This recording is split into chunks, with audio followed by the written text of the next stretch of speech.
মূল বিষয়ে দুটি কথা বলার জন্য চেষ্টা করছি।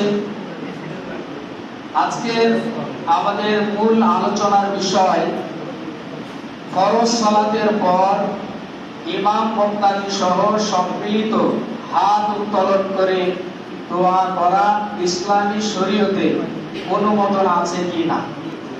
প্রথম নাম্বার বিষয় হলো,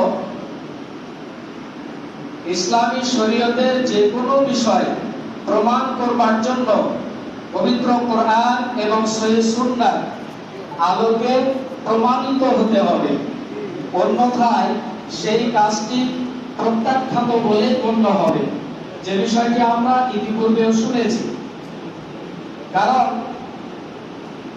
আল্লাহ পাক রব্বুল আলামিন সূরা হাশরের 7 নম্বর আয়াতে বলেছেন, ওমা আতাকুমুর রাসূলু ফাখুযু ওমা নাহাকুম আনহু ফান্তাহু।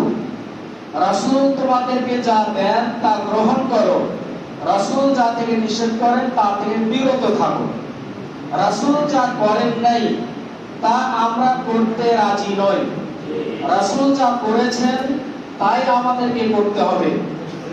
শরীয়তের প্রণেতা হলেন স্বয়ং আল্লাহ সুবহানাহু ওয়া তাআলা, আর সেই শরীয়তের মহান প্রচারক যার মাধ্যমে আমরা দ্বীন ইসলাম পেয়েছি, এই মহান ব্যক্তি হলেন মুহাম্মদুর রাসূলুল্লাহ সাল্লাল্লাহু আলাইহি ওয়াসাল্লাম। আমরা আল্লাহ এবং তার রাসূলকে ভালোবাসি, কারণ আল্লাহ পাক বলছেন যে কুল ইন কুনতুম তুহিব্বুনাল্লাহ ফাত্তাবিউনি। হে রাসূল, আপনি বলুন, যদি তোমরা আল্লাহকে ভালোবাসতে চাও তাহলে আমার অনুসরণ করো। কাজে আমরা দেখব ফরজ সালাতের পর রাসূলুল্লাহ সাল্লাল্লাহু আলাইহি ওয়াসাল্লাম নবুয়তের 23 বছর জীবনীতে কোনদিন সাহাবায়ে কেরামকে নিয়ে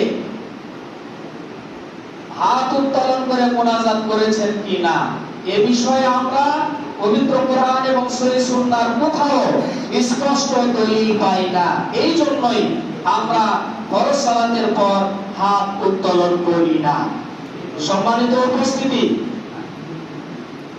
দোয়া আছে, কোন দোয়া কখন কোথায় কিভাবে করতে হবে এটাও কোরআন এবং সহিহ সুন্নাহয় বর্ণিত হয়েছে।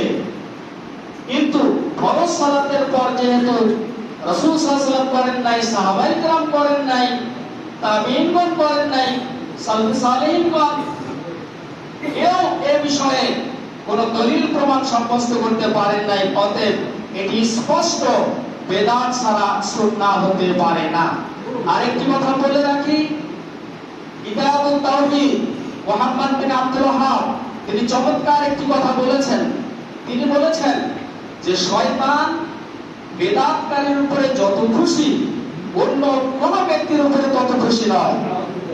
কেউ যদি চুরি করে, ডাকাতি করে, মানুষ খুন করে, এত বড় অন্যায় করার পরেও শয়তান খুশি হয় না, কিন্তু একজন বেদাতকারীর উপর শয়তান সবচেয়ে বেশি খুশি হয় এই জন্য যে সে ইসলামের নামে নতুন কাজ আবিষ্কারের মাধ্যমে নতুন কাজ করে, আর এটা সে মৃত্যু পর্যন্ত ছেড়ে দিতে চায় না, এই জন্য যে এটা তো ভালো কাজ, এই ভালো কাজ মনে করেই করে, অথচ ইসলামী শরীয়তের কোনো অনুমোদন নাই। তাই মুহাম্মদ বিন আব্দুল ওয়াহাব তিনি বলেছেন যে শয়তান ওই ব্যক্তির উপরে সবচেয়ে বেশি খুশি হয় যেহেতু সে বিদআত ছেড়ে দিতে পারে না, এটাকে নেকি মনে করে করে, আর নেকি মনে করে যে করে সে তো মরণ পর্যন্ত ছেড়ে দিবে না।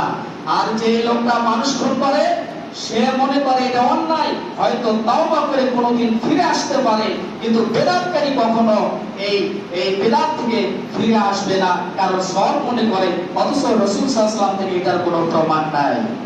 সম্মানিত উপস্থিতি, মিশকাতুল মাসাবিহ প্রথম খণ্ডের বাবুল ইতিসাম বিল কিতাব ওয়াস সুন্নাহ একটি হাদিস বর্ণিত হয়েছে। আপনারা অনেকেই জানেন, একদিন রাসূল সাল্লাল্লাহু আলাইহি ওয়াসাল্লাম তিনি রাস্তা দিয়ে যাচ্ছেন, দেখছেন খেজুর গাছের তাবির লাগানো হচ্ছে। তাবির বলা হয় মাদা গাছের খেজুর মাটি গাছের খেজুরের ফুলের সাথে ঘর্ষণ দিলে সেখানে ফলন বেশি হয়। একজন সাহাবী এমন দৃশ্য দেখার পরে তিনি বললেন, হে সাহাবী, তুমি এটা নাও করতে পারো। তখন তিনি ছেড়ে দিলেন, তাবির করলেন না।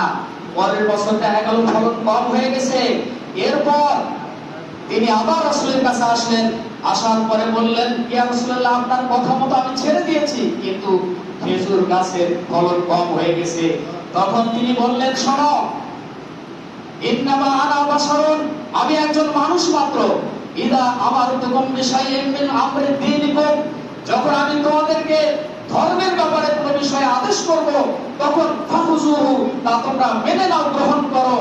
আর যদি আমি দুনিয়াবি কোনো বিষয়ের কথা বলি, ফাইন্নামা আনা বাশারুন, আমি একজন মানুষ, আমার পরামর্শ গ্রহণ করতেও পারো, নাও পারো। দুনিয়া সম্পর্কে তোমরা ভালো জানো, আমি শরীয়তের কোনো কথা বললে সেটি তোমাদেরকে গ্রহণ করতেই হবে। অতএব ফরজ সালাতের পর হাত তুলে দোয়া করার প্রসঙ্গটি অবশ্যই ইসলামী শরীয়তের একটি অন্যতম বিধান, যার সাথে আল্লাহর সন্তুষ্টি নিহিত আছে। এমন গুরুত্বপূর্ণ একটি বিধানের ক্ষেত্রে পবিত্র কোরআন এবং সহিহ সুন্নাহর কোনো দলিল প্রমাণ ছাড়া, সাহাবায়ে কেরামদের কোনো আমল ছাড়া, মৌখিক কথা, যুক্তি, তর্ক এবং খারাপ অজুহাত দিয়ে কেউ যদি দোয়ার নামে ভ্রান্ত কথা বলে এমন কোন বিষয় প্রমাণ করতে চায়, স্পষ্ট সহিহ বিবরণ ছাড়া নিঃসন্দেহে এটা প্রমাণিত হবে না। এটা সুন্নাহ নয়, বরং এটা বিদআত। সুন্নাহ প্রমাণ করার জন্য দলিল লাগবে। কারণ মুহাম্মদ সাল্লাল্লাহু আলাইহি ওয়াসাল্লামের 40 বছর পর্যন্ত তিনি ছিলেন একজন মানুষ মাত্র। তিনি সাধারণ একজন ব্যক্তি ছিলেন, তিনি নবীও ছিলেন না, রাসূলও ছিলেন না। যেই দিন থেকে তিনি নবুয়ত প্রাপ্ত হলেন, সেই দিন থেকে তার আদেশ মেনে নেওয়া আমাদের জন্য একান্ত জরুরি এবং বাধ্য।